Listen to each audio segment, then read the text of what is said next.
Bienvenidos todos de nuevo a nuestro programa semanal, este encuentro con la palabra de Dios, con la liturgia, con la celebración del misterio cristiano que cada semana pues intentamos presentar y de alguna manera ayudar un poco a comprender y a valorar más lo que la liturgia, la celebración del misterio cristiano nos ofrece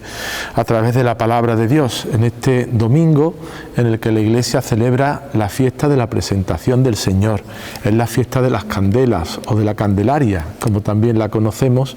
y que cada año pues congrega en múltiples iglesias, en pueblos y en muchas comunidades pues a las familias, a las madres que presentan a los niños, como hizo la Virgen María también con el niño Jesús a los 40 días de su nacimiento, como vamos a ver ahora en las palabras que nos transmite el evangelista San Lucas. El Evangelio, como digo, nos presenta este pasaje de la presentación del niño Jesús en el templo y la purificación de la Santísima Virgen. El Evangelio de San Lucas dice lo siguiente: Cuando se cumplieron los días de la purificación según la ley de Moisés, los padres de Jesús lo llevaron a Jerusalén para presentarlo al Señor, de acuerdo con lo escrito en la ley del Señor. Todo varón primogénito será consagrado al Señor, y para entregar la oblación, como dice la ley del Señor, un par de tórtolas o 2 pichones. Había entonces en Jerusalén un hombre llamado Simeón, hombre justo y piadoso, que aguardaba el consuelo de Israel, y el Espíritu Santo estaba con él. Le había sido revelado por el Espíritu Santo que no vería la muerte antes de ver al Mesías del Señor. Impulsado por el Espíritu, fue al templo, y cuando entraban con el niño Jesús sus padres para cumplir con él lo acostumbrado según la ley, Simeón lo tomó en brazos y bendijo a Dios, diciendo: Ahora, Señor, según tu promesa, puedes dejar a tu siervo irse en paz, porque mis ojos han visto a tu Salvador, a quien has presentado ante todos los pueblos, luz para alumbrar a las naciones y gloria de tu pueblo Israel. Su padre y su madre estaban admirados por lo que se decía del niño, y Simeón los bendijo y dijo a su madre: Este ha sido puesto para que muchos en Israel caigan y se levanten, y será como un signo de contradicción, y a ti misma una espada te traspasará el alma, para que se pongan de manifiesto los pensamientos de muchos corazones.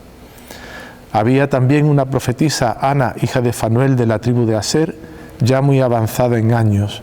De joven había vivido 7 años casada y luego viuda hasta los 84, no se apartaba del templo sirviendo a Dios con ayunos y oraciones, noche y día.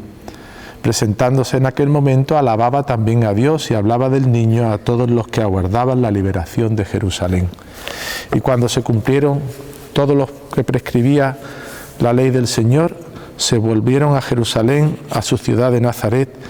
y el niño, por su parte, iba creciendo y robusteciéndose, lleno de sabiduría, y la gracia de Dios estaba con él. Palabra del Señor. Gloria a ti, Señor Jesús. Bueno, pues este Evangelio nos presenta este pasaje, como decía al principio, de la presentación de Jesús en el templo. Los judíos tenían esa costumbre de presentar a los hijos primogénitos, dice, como manda la ley del Señor, a los 40 días, para presentarlo en el templo y entregar la oblación, la ofrenda, un par de tórtolas o 2 pichones. Era lo que ofrecían las familias más pobres. Todo tenía su origen en el pasaje que muchos recordarán de Abraham, cuando piensa y escucha esa moción de Dios que le pide que le entregue a su hijo, que sea capaz de sacrificar a su hijo si confía en él. Y Abraham se dirige al monte Oreb a hacer el sacrificio de su hijo Isaac. Y cuando va a ofrecerle en sacrificio en el altar que había preparado y en la hoguera, pues se escucha esa voz de Dios: Abraham, no levantes la mano contra tu hijo. Y entonces ofrece un carnero que había enredado entre las ramas, los cuernos entre las ramas, y rescata al hijo y ofrece en sacrificio el carnero. Era un modo de presentarle al Señor pues las primicias que hacían los judíos, las primicias de sus cultivos, de sus cosechas, de sus animales, y también el hijo primogénito, pero no era sacrificado, era rescatado con esta ofrenda que hacían del carnero, o las familias más pobres, más humildes, que hacían, como hizo San José, un par de tórtolas o 2 pichones. Era el ofrecer al Señor pues lo mejor, lo más querido, ponerlo bajo la tutela de Dios, bajo la protección de Dios, ofrecerle a Dios las primicias del trabajo, las primicias de las cosechas, del ganado y de todo lo que el hombre producía. Era una manera de reconocer que todo lo que hacemos pues es gracia de Dios, que nuestras capacidades y todo lo que recibimos es un don de Dios que hemos de devolver agradecidos con la ofrenda de lo mejor que tenemos, de lo más querido y de los mejores frutos de nuestro trabajo. Pero en este pasaje aparece también cómo Simeón ya le anuncia a la Santísima Virgen lo que le va a suceder. Le dice: y a ti una espada te traspasará el alma, porque este está puesto como signo de contradicción para que se descubran pues las intenciones, los pensamientos de muchos corazones. Pero ya a ella le anuncia que ese niño pues va a ser como una bandera discutida. Ante esa bandera nos enfrentaremos, confrontaremos nuestra vida, y para muchos será pues una alegría y para otros será signo de rechazo. Le rechazarán, y en ella, en la Santísima Virgen, ese rechazo y esa pasión que ya anuncia Simeón, pues le va a traspasar el corazón, le anuncia el sufrimiento, el dolor, esa espada que traspasará el alma de la Virgen de dolor y de sufrimiento, sobre todo en el Calvario, en los momentos de la crucifixión, de la pasión y de la muerte del Señor. Ella se va a unir de una manera íntima ya e indisoluble a esa obra de redención que Jesucristo, el Hijo de Dios, va a realizar, o ya está realizando desde el momento mismo de la encarnación. Todos los actos de Cristo son actos redentores, y la Virgen queda asociada ya para siempre a Jesucristo Redentor, de tal manera que la podemos llamar, y así la llama la Iglesia, corredentora del género humano. Y sin haber participado del martirio, porque no ha sido mártir, sí que ha merecido la palma del martirio, porque se une con ese dolor, con esa espada, con ese sufrimiento que atraviesa su alma, su corazón. Con ese dolor se une a los sufrimientos redentores de Cristo para salvar a la humanidad de la esclavitud del pecado. Eso es lo que veíamos en la misión de Cristo, que veíamos el pasado domingo. Él había venido,